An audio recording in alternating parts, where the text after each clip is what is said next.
তো আজকে রান্না হতে চলেছে স্টমাক মেটে চিকেনের। তো এখানে তার জন্য রয়েছে টমেটো বাটা, পেঁয়াজ কুচি, তার সাথে রয়েছে টক দই, আদা বাটা, রসুন বাটা, আর তার সাথেই রয়েছে হলুদ গুঁড়ো, লঙ্কার গুঁড়ো, নুন আর চিনি। তো তোমরা ভিডিওটা দেখতে থাকো।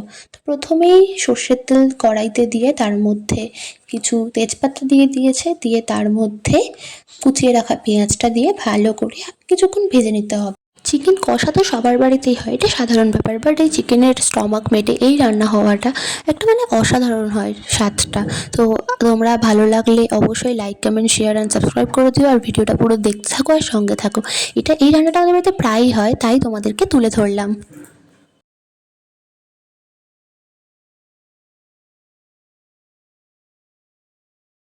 তো এখানে পেঁয়াজটা ভাজা প্রায় হয়েই গেছে। তো এরপর এর মধ্যে দিয়ে দেওয়া হবে আদা বাটা, রসুন বাটা। তো এখানে আদা বাটা, রসুন বাটা দিয়ে দেওয়া হলো, দিয়ে ভালো করে আবার কিছুক্ষণ মিশিয়ে নেওয়া হলো।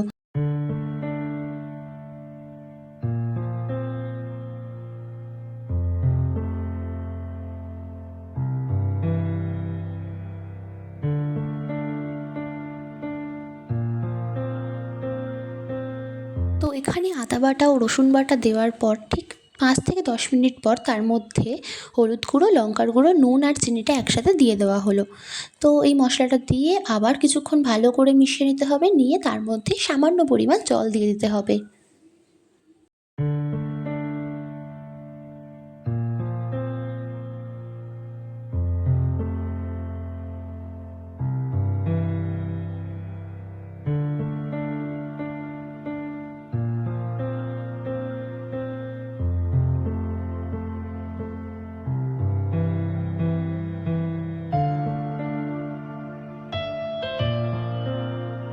তো জলটা দিয়ে ভালো করে মশলাটা কষিয়ে নেওয়ার পর তার মধ্যে দিয়ে দিতে হবে টমেটো বাটা।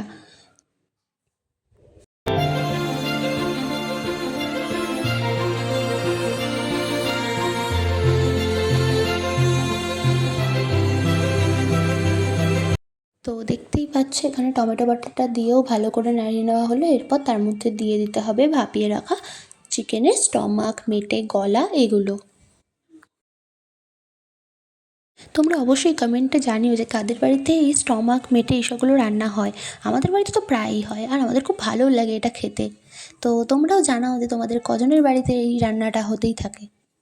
ও স্টমাক পেটাটা দিয়ে দেওয়ার পর ভালো করে মশলার সাথে মাংসটা মিশিয়ে নিতে হবে, নিয়ে তার মধ্যে বেশ ভালো পরিমাণ জল দিয়ে ঢাকনা দিয়ে এরপর মাংসটাকে জাস্ট কষাতে হবে। এরপর শুধু জলটা কমার পালা, তাহলেই আমাদের রান্নাটা শেষ হয়ে যাবে। তো তোমরা দেখতেই পাচ্ছ রান্নাটা কত সুন্দর কালার এসছে একটা। তো তোমাদের আবারও বলছি, ভালো লাগলো অবশ্যই like, comment, share and subscribe করে দিও। আর দেখতে থাকো, সঙ্গে থাকো। রান্নাটা অলমোস্ট শেষের দিকেই হয়ে গেছে।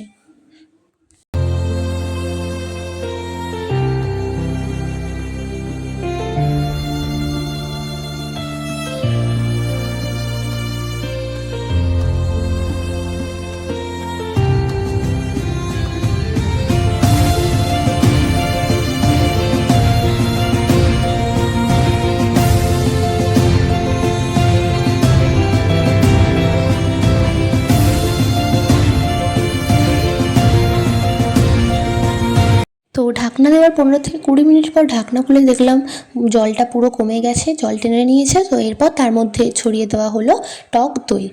তো টক দই দিয়ে দেওয়া হলো, দিয়ে কিছুক্ষণ নাড়িয়ে নেওয়া হলো মাংসটাকে। তো ভালোভাবে নাড়িয়ে নিয়ে আবার কিছুক্ষণ ঢেকে দেওয়া হলো।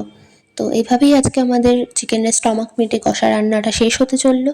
তো তোমাদের ভালো লাগলে অবশ্যই like, comment, share and subscribe করে দিও। পরের ভিডিওর জন্য তোমরা অপেক্ষা করো, খুব তাড়াতাড়ি তোমাদের জন্য ভিডিও আসতে চলেছে।